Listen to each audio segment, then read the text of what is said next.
Okay, guys, so let's start. Remember the rules for those of you joining that you need to keep your videos off.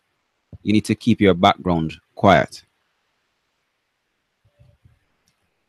So here we have a question. It says Jamie has 16 pencils.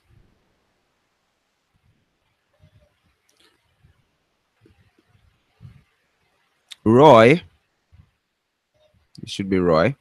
So Jamie has 16 pencils and Roy has 12 pencils. What is the ratio of Roy's pencils to Jamie's pencils in lowest terms? So this is a ratio question. Okay, so we have to look at the terms and we have to use them as they were given. So the first situation to consider is that Jamie has 16 and then Roy has 12. Now, what did they say that we should use here? What is the ratio of Roy's pencil? So see Roy here. So this one needs to come first to Jamie's pencil. So this one needs to come second. So it would be 12 to 16 in lowest terms. So we're going to change this into a fraction, 12 over 16, and reduce this. So we could use highest common factor being what? 4. So 4 could go into 12 3 times, and 4 into 16 would go 4 times. So we have 3/4. And we could change this fraction into a ratio by saying 3 to 4.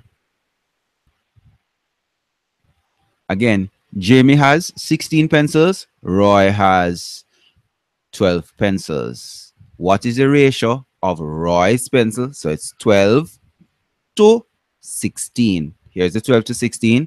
We're going to change the ratio to a fraction. We're going to reduce as best as possible. And then we're going to change the fraction, reduced fraction, back into a ratio.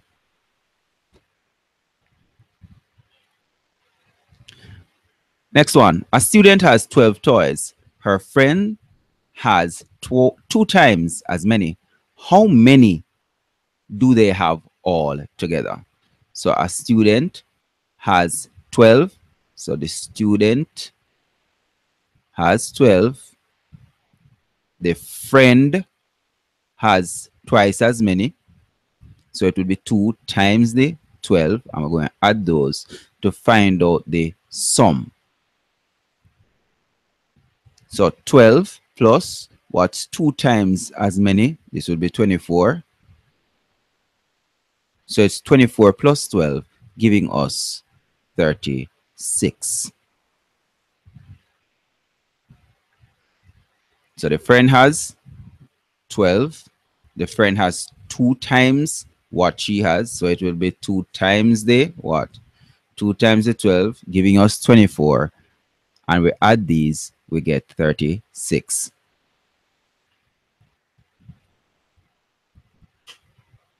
Let's move on now. We have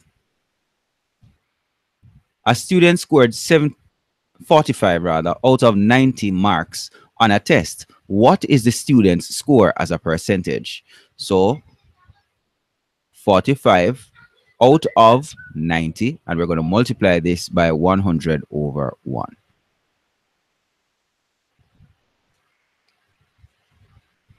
Let's reduce. We can divide our 100 and the 90 by 10. So we could say 0 cancel 0. This is the same as saying 100 divided by 10 is 10, and 90 divided by 10 is 9. Okay, so when you say 0 cancel 0, we're dividing by 10. Okay, so now we have 9, and 9 could go into itself one time, and 9 into 45 goes 5 times. Now we say numerator times numerator and denominator times denominator. So 5 tens would give us 50 all over. 1 times 1, 1. Any number divided by 1 remains the same. So the student's score is 50%. Another way of looking at this, we could have said 45 over 90. 45 into itself one whole time, and 45 into 92. And this would be by the 100 still, because it's a percentage, and 2 into itself 1. 2 into 100, 50. 1 times 50, which would give us 50 over 1. Our answer is 50%.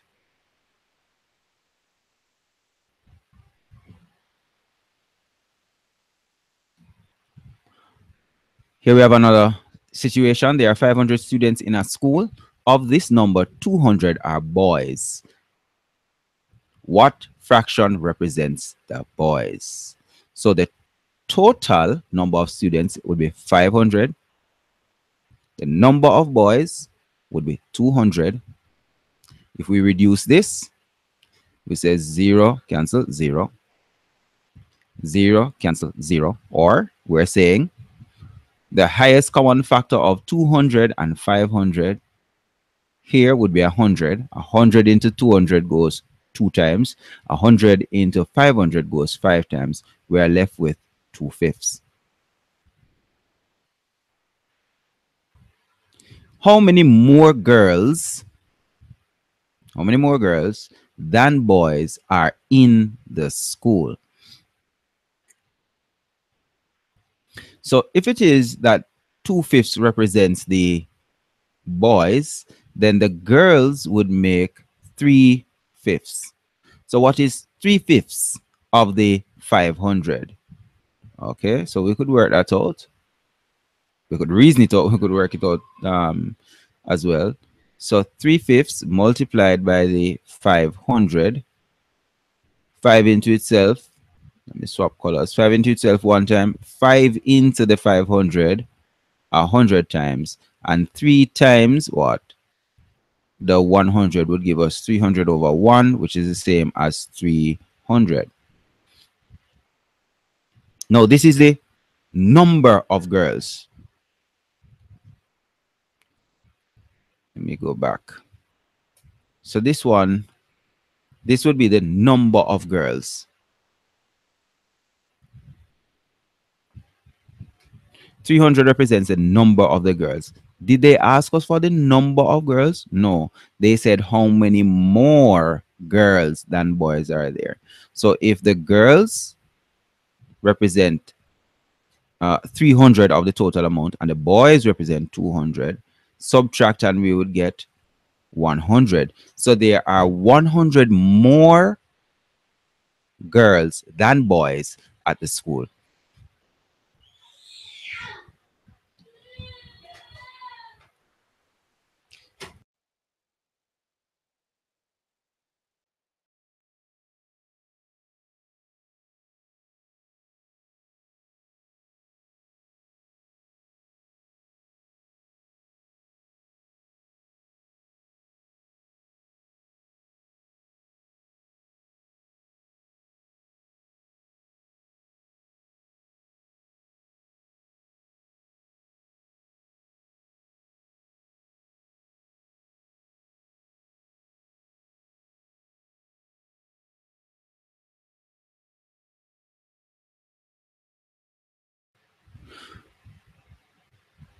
Okay, so let's go to this question. It says $12,000 is shared equally among 5 boys.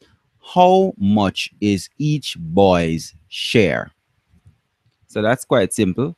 We have 12,000 and we're going to divide it by 5.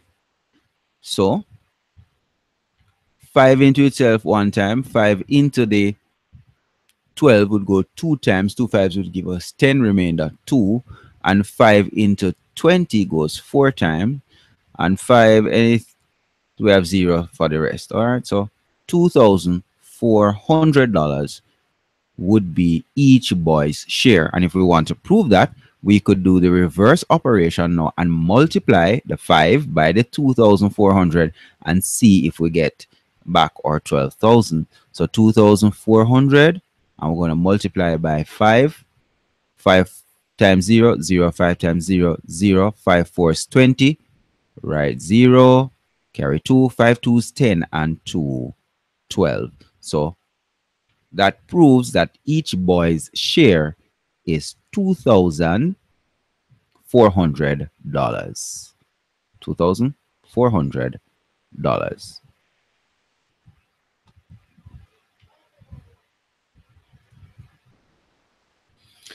Next question says, which instrument is used to measure time? Now, a ruler is used to measure what? Some form of distance, okay, or length. Thermometer is used to measure temperature, right? Tablespoons would be measuring mass, if it's like tablespoons of flour, or volume, if it's like tablespoons of oil or something to that effect. But the clock is used to measure time.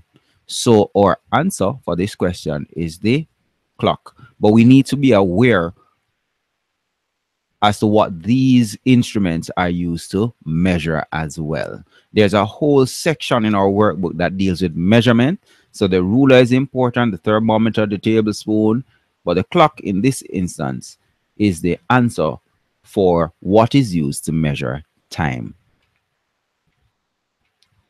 Which is measured in kilograms? Is it the shape, mass, length, or color? Our answer is mass. Length is measured in meters. I don't know what color is measured in, and I don't know how you measure the shape unless you're looking at area, right? But mass is what we're looking for. Mass has to do with the amount of substance that a particular thing has, and weight is gravity acting on mass. All right, that's a crucial difference there.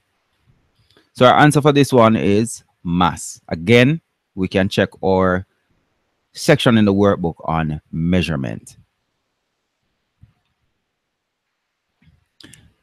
Which is equivalent to 1 metric ton? Is it 100 grams, 100 kilograms, or 1,000 grams, or 1,000 kilograms? And we did this question previously. We know that our answer is 1,000 kilograms is equal to a metric ton.